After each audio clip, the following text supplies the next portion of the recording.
بسم اللہ الرحمن الرحیم۔ السلام علیکم۔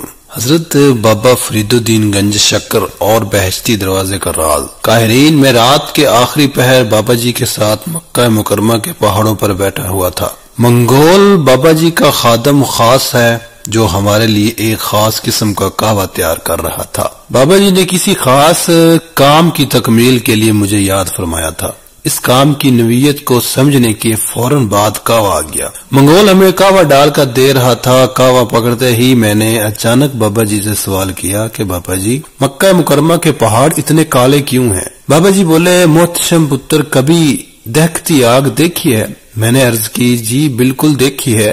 پھر فرمایا، وہ دہکتی آگ اپنے ارد گرد کے قریب چیزوں پر کیا اثر ڈالتی ہے؟ میں نے کہا، وہ چیزوں کو سیاہ کر دیتی ہے اور جو زیادہ قریب ہوں اسے جلا ڈالتی ہے۔ بابا جی کہنے لگے، اسی طرح پتر مکہ مکرمہ میں رب کا گھر کعبہ شریف ہے۔ یہاں اس کریم رب کا جلال و نور دہک رہا ہے۔ جہاں اللہ تعالیٰ کا جلال زیادہ ہو وہاں کے پہاڑ اسی طرح کالے ہی ہوں گے، اور یہاں کے رہنے والوں کے دل تھوڑے سخت اور طبیعت بھی تھوڑی سی کرخت ہے۔ اللہ تعالیٰ کے جلال کی وجہ سے یہاں کے پہاڑوں کا رنگ کالا ہے۔ پھر اچانک کہنے لگے، محتشم پتر، تو قسمت والا ہی تو ہے جہاں کے فضاؤں میں اللہ کے محبوب نبی محمد صلی اللہ علیہ وسلم کے مبارک سانسوں کی خوشبو شامل ہے۔ وہاں تو ایک عرصے سے رہ رہا ہے اور سانسیں لے رہا ہے۔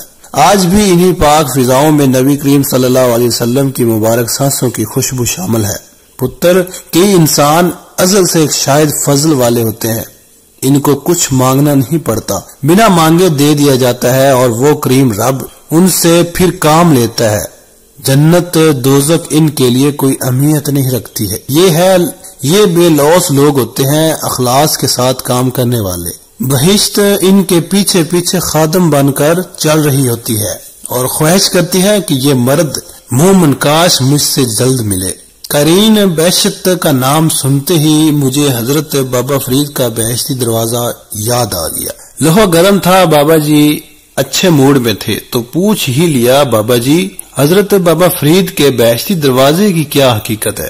میں نے سنا ہے جو اس دروازے سے ایک باز گزر جائے وہ جنتی ہوتا ہے، حالانکہ ان گزرنے والوں میں وہ لوگ بھی ہوتے ہیں جو شریعت مطہرہ پر بالکل نہیں چل رہے ہوتے، بہت زیادہ گناہگار بھی ہوتے ہیں۔ ان کے ساتھ کیا معاملہ ہوتا ہے؟ بابا جی نے میری طرف گہری نظر سے دیکھا اور ذرا توقع سے بولے، جب حضرت نظام الدین اولیاء رحمت اللہ علیہ نے اپنے مرشد حضرت بابا فرید الدین گنج شکر رحمت اللہ علیہ کا مزار تعمیر کروایا تھا تو ایک دن مزار کے جنوبی دروازے کے پاس کھڑے تھے اور بولے کہ نبی کریم صلی اللہ علیہ وسلم تشریف لائے تھے اور فرمایا کہ جو اس دروازے میں داخل ہوگا وہ نجات پائے گا۔ اس واقعے کے بعد صرف مشرقی دروازہ ظاہرین کے لیے کھولا جانے لگا اور جنوبی دروازے کا نام بہشتی دروازہ رکھ دیا گیا، مطلب جو اس جنوبی دروازے سے گزرے گا وہ جنتی ہوگا۔ اور یہ جنوبی بہشتی دروازہ صرف 5 محرم کو خاص طور پر کھولا جاتا ہے۔ اس عرس والے دن یعنی بات کی تصدیق ایک بہت بڑے اللہ والے بزرگ نے کی تھی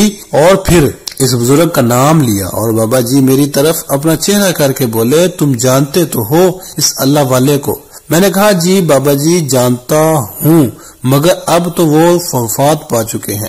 بابا جی بولے، ہاں بالکل، مگر ان کا فیض قیامت تک جاری رہے گا، اور جو مشن وہ شروع کر گئے ہیں اس کی تکمیل حضرت امام مہدی علیہ السلام کریں گے انشاءاللہ۔ اسی اللہ والے نے روحانی طور پر نبی کریم صلی اللہ علیہ وسلم سے جب بہشتی دروازے کی حقیقت پوچھی تو آپ صلی اللہ علیہ وسلم نے اس واقعے کے سچے ہونے کی تصدیق کی، یعنی فرمایا کہ یہ سچا واقعہ ہے اور جو گزرے گا وہ جنتی ہوگا، وہ چاہے گناہگار ہی کیوں نہ ہو۔ حضرت بابا فرید الدین نے اللہ تعالیٰ نبی کریم صلی اللہ علیہ وسلم اور اپنے مرشد کریم کو اتنا خوش کیا تھا کہ ان کو انعام میں یہ تحفہ اور عزت ملی تھی۔ حضرت بابا فرید رحمت اللہ علیہ تعالیٰ کی دعا کی برکت سے جو بھی یہاں سے گزرے گا وہ جنتی ہوگا، اور گناہگار بھی جو اس دروازے سے گزریں گے بابا فرید الدین گنج شکر رحمت اللہ علیہ کی دعا کی برکت سے موت کے وقت سچی توبہ اور کلمہ نصیب ہو جائے گا، جس سے وہ بھی جنت میں چلے جائیں گے۔ پتر، جس فرید کی ماں نے شروع سے یہ سکھایا ہو کہ پتر نماز پڑھ، اللہ شکر دے گا، جس ماں نے شروع سے رب سے لینے کا گرو فرید الدین سکھا دیا تھا، اس فرید الدین کو رب اتنی شان اور عزت کیوں نہ دیتا؟ جس فرید الدین کے پیچھے ماں اور مرشد کی دعا تھی، اسے یہ مرتبہ کیوں حاصل نہ ہوتا؟ اور سن محتشم پتر، اسی فرید الدین کی پرواز روحانی طور پر سدرۃ المنتہا تک بھی ہے۔ جو رب کو راضی کرتے ہیں، رب ان کو ایسے تحفے ضرور دیتا ہے۔ سبحان اللہ۔